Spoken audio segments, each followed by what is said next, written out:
आता मे महिना चालू आहे, दुपारचं गरम होते, संध्याकाळी पाऊस पडते. पण जेव्हा मी ही 2 दिवसाची राईड केली होती तेव्हा मात्र थंडी चालू होती. या 2 दिवसाच्या राईडमध्ये मी बरंच काही बघितलं, अनुभवलं, पण मजा आली. माझा प्लॅन सिंपल होता, कणकवली ते साताऱ्यातील अजिंक्यतारा किल्ला बघायचा आणि जेजुरी गाठायची. त्याच दिवशी जेजुरी गड बघायचा, खंडेरायाचं दर्शन घ्यायचं, एक रात्र भक्त निवासात राहायचं आणि दुसऱ्या दिवशी पुरंदर किल्ला बघून घर गाठायचं. प्लॅन प्रमाणे सकाळी 5:42 ला मॅप सेट करून मी माझा 226 किलोमीटरचा आजचा प्रवास चालू केला. घरातून जेव्हा निघालो होतो ना तेव्हा वातावरण एकदम नॉर्मल होतं, पण राजापुरात कसलं इथे दुःख पडलंय बघा.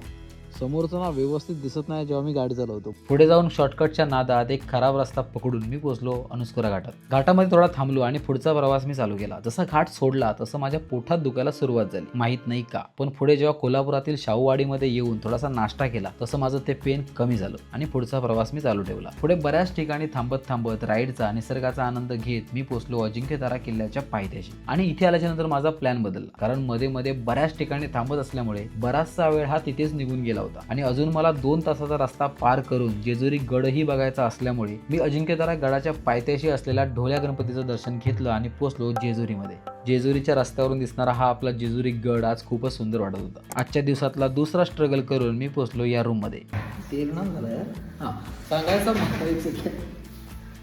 सांगायचा मुद्दा हा की तुम्ही जेजुरीला येत असाल तर माझ्यासारखा एकटं येऊ नका, कारण एकट्याला इथे कुठेही रूम देत नाही. मी बरेच शोधले, फोन वगैरे केले, अलाव नाही केलं. म्हटलं आता शेवटची रूम म्हणजे या निवासस्थानी आलो. आधी कन्फ्यूज झाले देऊ की नको, नंतर ते बोलले ठीक आहे. आधी 1000 बोलले, मग 700, मग लास्ट 600ला डील झाली फायनली. पण पुढच्या रीलमध्ये जेजुरी गडासोबत अजून काही अशा गोष्टी मी तुम्हाला दाखवणार आहे जे कदाचित तुम्ही नसाल बघितल्या.